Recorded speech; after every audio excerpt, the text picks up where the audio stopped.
Hello, I'm Kristen Lee. It's like 10 o'clock at night and I'm finally getting to my video. I've been trying to come up with a content idea all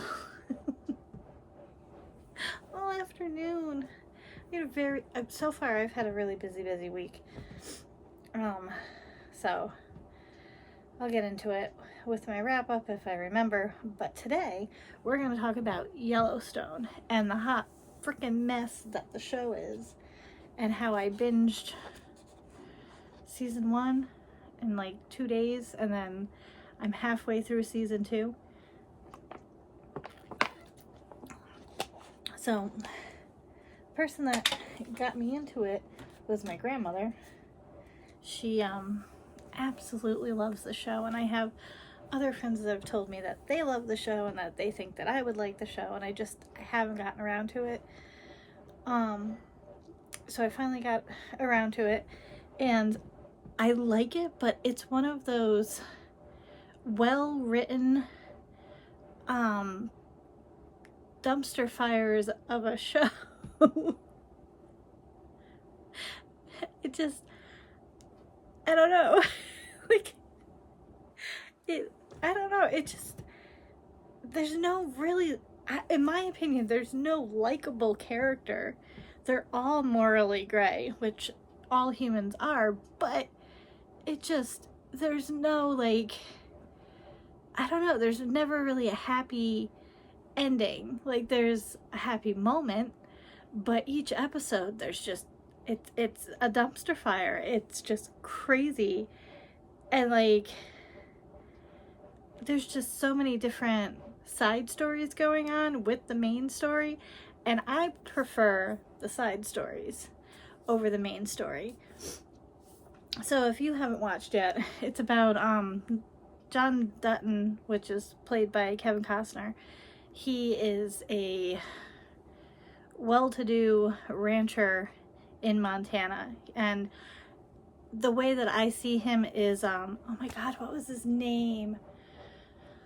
Jane Fonda was married to him. I want to say it was Bill Turner, but I don't think that's what his name was. But it was the guy that owned Time Warner. I don't remember his name, but anyway, that's who he reminds me of. Is that he runs a cattle ranch in Montana, and he has 4 kids. Yes, 4 kids. I want to say the oldest one, something happens with the oldest one. I think his name was Luke, or it could be Lee. I don't remember. But there's him,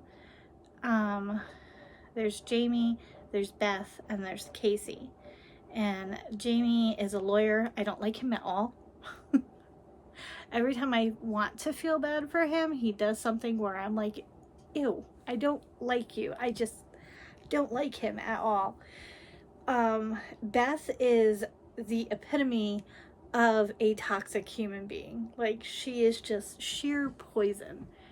And you find out why, but at the same time, I'm like, really? That was your choice to be that person?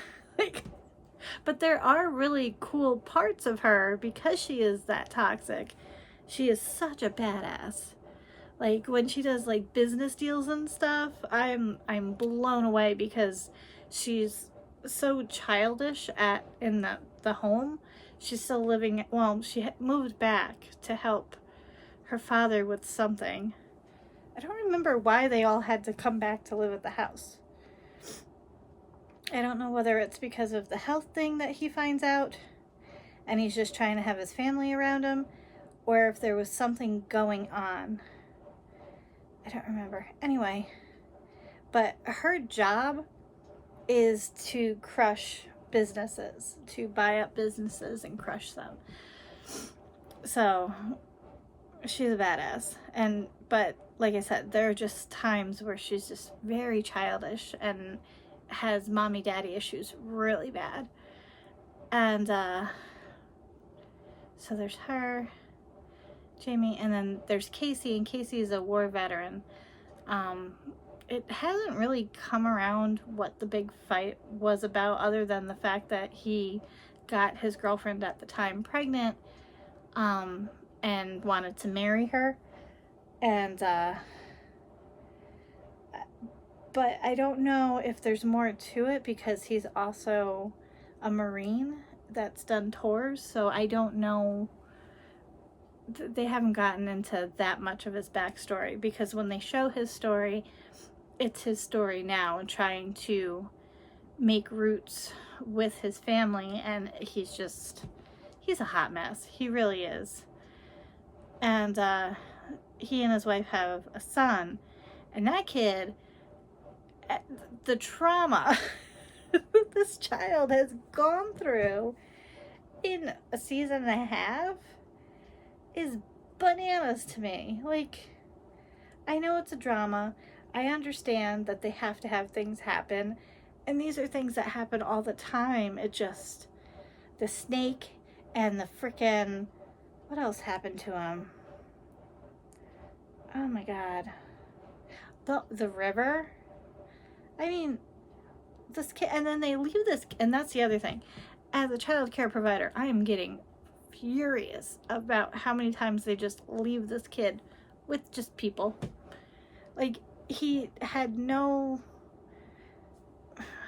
family knowledge of Casey's dad, and that's one of the things that the show starts off with is Kevin Costner's character.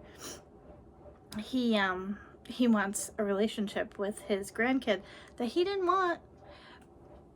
That's another thing that really bothers me. But anyway, he wants this relationship, and Casey's trying to give it to him, but things keep happening, and they just leave this kid.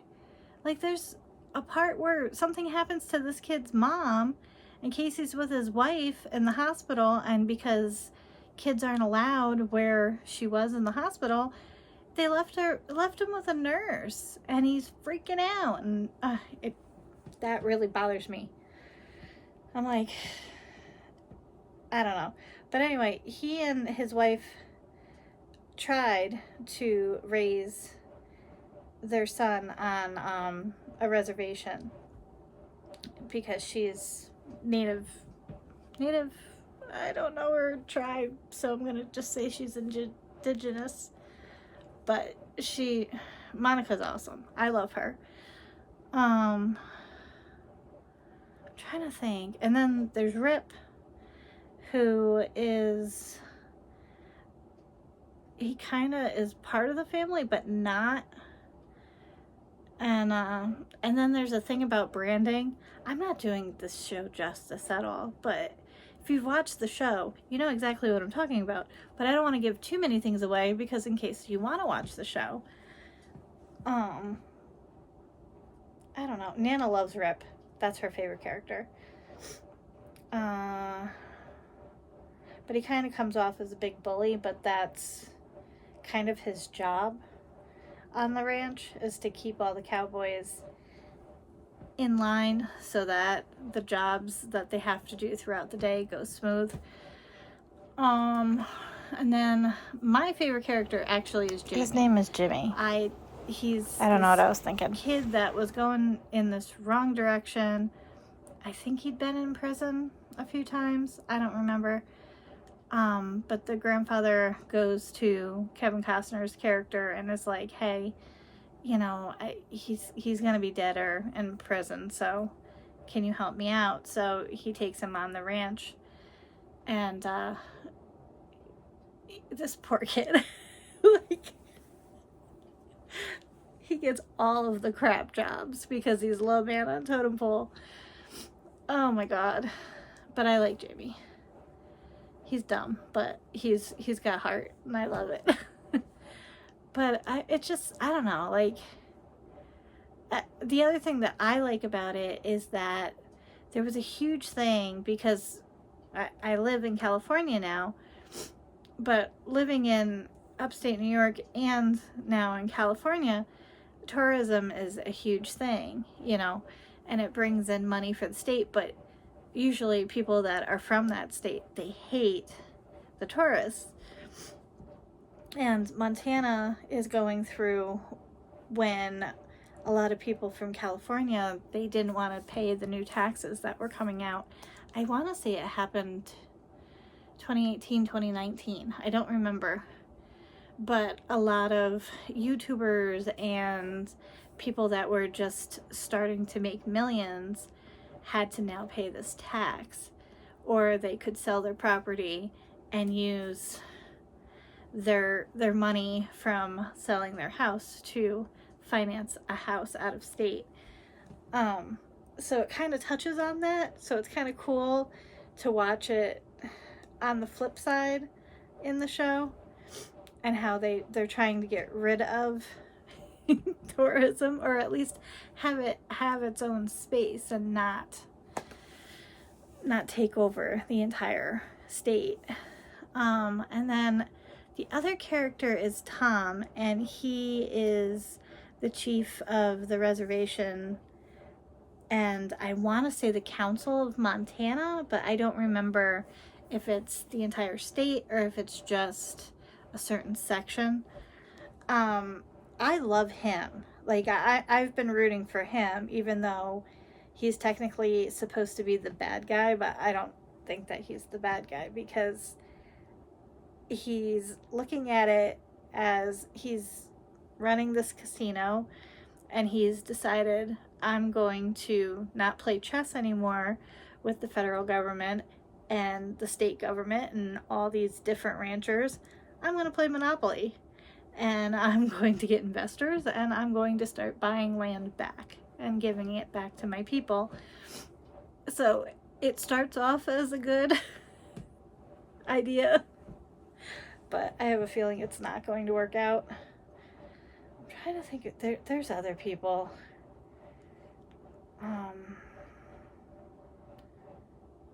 Yeah, I don't know. Like I said, it's a lot to unpack, and there's a lot that happens in season 1. And then season 2 takes off. And if you've watched the show, I'm to the part where John Dutton has met the brothers. And one of the brothers is that, oh my God, future me, find his name and picture. This guy always plays the best, just villain type characters. And when you watch him on interviews and stuff, he's a really nice person. But so I've gotten to the part where the brothers have figured out how to help John Dutton with his current situation with the cows, because there's something that happens with the cows. So that's where I'm at. But yeah, it's, I don't know if I want to keep it on the shorter side and under 15 minutes, but if any of that sounded good to you and you want to try it, let me know what you think. It does get better after the second episode. The first one, there's just a lot going on. And like I said, it's for me, it's sad because money can't buy everything, and these bratty kids have everything, and they're just, I don't know, it pissed me off. It really does. So anyway, that's what I've been doing. Let me know if you watch the show, who's your favorite character? What, how far are you caught up? Because I don't know if the new season has come out yet. I was trying to catch up before the new season. Do you have a favorite character? Do you have a favorite scene? So far, my favorite scene has been the bull in the bar. I thought that was hilarious. And the fact that they can get away with it. But yeah, so hope you're having a great day, a great week, and I will see you on Sunday.